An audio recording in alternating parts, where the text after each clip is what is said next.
Welcome to the latest of our series of reflections on healing. We talked a little about the book of James over the last two sessions and suggested that the book of James in the New Testament was in the wisdom tradition. And it's to the wisdom tradition I want to turn for this reflection. I want to read from the book of Sirach in the Apocrypha, sometimes known as Ecclesiasticus. The Wisdom of Jesus, son of Sirach, a book written possibly around 150 years before Christ, perhaps a little bit older. And in chapter 38 of Sirach, we find these words: "Honour physicians for their services, for the Lord created them, and their gift of healing comes from the Most High. And they are rewarded by the King. The skills of physicians makes them distinguished, and in the presence of the great they are admired. The Lord created medicines out of the earth, and the sensible will not despise them. Was not water made sweet with a tree in order that its power might be known? And he gave skill to human beings, that he might be glorified in his marvellous works. By them the physician heals and takes away pain. The pharmacist makes a mixture from them. God's works will never be finished, and from him health spreads over all the earth. My child, when you are ill, do not delay, but pray to the Lord, and he will heal you. Give up your faults and direct your hands rightly, and cleanse your heart from all sin. Offer a sweet-smelling sacrifice, and a memorial portion of choice flour, and pour oil on your offering, as much as you can afford. Then give the physician his place, for the Lord created him. Do not let him leave you, for you need him.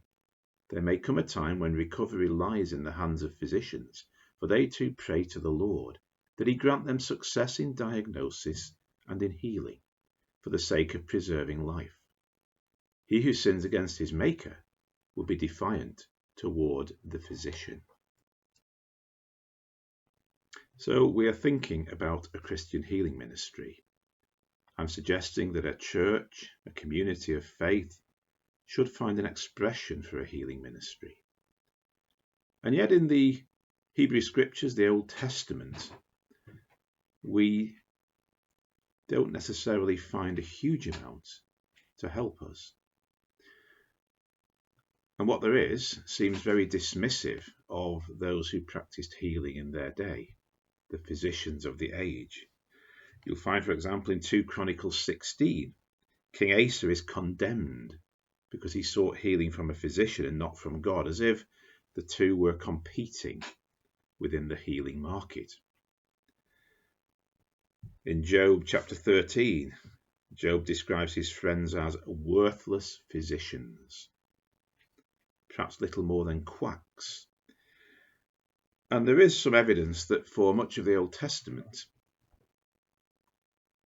healers were regarded as somewhat outside the pale. And there can still be that tendency, that temptation. But there can also be the temptation to separate out what you might broadly call healing methodologies that are about prayer and seeking God from the work of what we perhaps wrongly refer to as secular medicine. And the text I've read from Sirach is a corrective to that. And I think we need to see whatever we offer within our Christian tradition as being related to, in harmony with, complementary to the work of physicians. Because this text is important in the inheritance out of which Jesus worked. It's not a canonical text in the Old Testament, but it's one that was used widely by many rabbis in their teaching. It's one that would have been known by many people. It was written by a scribe. It was written by one of the writers of sacred tradition. It was written in Jerusalem, and it became taken up by the early Christian church as an important text. In fact, one of the titles of the book, Ecclesiasticus, simply means the church's book. So we could do well to listen to the words again. Honour physicians for their services. This is an important insight. Physicians are to be honoured, for the Lord created them. The gifts of healing come from the Most High. There's a sense in which whatever techniques might be used, behind them is the Lord who is the giver. And I think that's an important insight. Later on, it does talk about the skill of physicians, but it also makes it clear that the medicines are created by the Lord out of the earth. And it's through those gifts of God that the physician is able to heal and take away pain. It's out of those gifts that the pharmacist is able to make medicines. And then the marvellous statement about God's purposes and intentions. God's works will never be finished. From him, health spreads over all the earth. It seems to me to be saying that there's a space and a place both for the spiritual and the material. In fact, the spiritual embraces the material, and the material reflects the spiritual.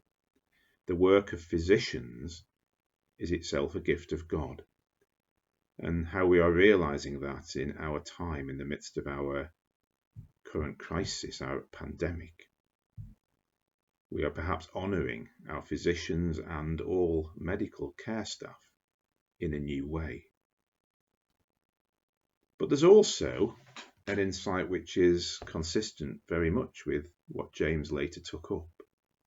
My child, when you're ill, do not delay, but pray to the Lord, and he will heal you. Give up your faults and direct your hands rightly, and cleanse your heart from all sin. There seems to be a suggestion of a link between sin and sickness, one that we maybe need to be careful with now, we need to reflect deeply on, but nevertheless, the physical and the spiritual, the prayer and the work of physicians are part of a piece, importantly connected. So we don't set apart prayer from the work of physicians. They are two sides of a larger healing process. And behind that is the work of God. God's works will never be finished. From him, health spreads over all the earth.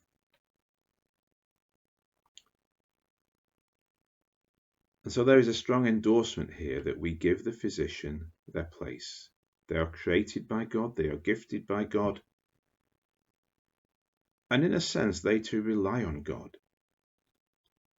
There may come a time when recovery lies in the hands of physicians, for they too pray to the Lord. That's not saying that every physician is a religious believer, but there's maybe a sense of acknowledgement that the work of healing is a spiritual work, and that many of them do seek guidance in their diagnosis and in their healing for the sake of preserving life. We don't set prayer in opposition to medical science.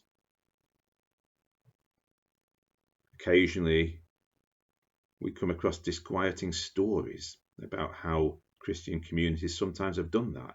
In fact, it's happened recently, particularly in one or two examples from America, where some church communities came out publicly to deny the existence of the pandemic, and they have suffered the consequences. They have been wrong. Prayer, the life of prayer, the life of medical science are complementary. And that's what we are being reminded of at this time. So we do indeed, as part of our healing ministry, pray for the work of physicians, of all medical care staff, believing that they, when they work to serve the needs of those before them, are carrying out God's purposes. Remember physicians, pray for them, bless them, but don't forget to pray. And I'll place our healing ministry within the context of our life of prayer in my next reflection. But remember this, God's works will never be finished. and from him health spreads over all the earth.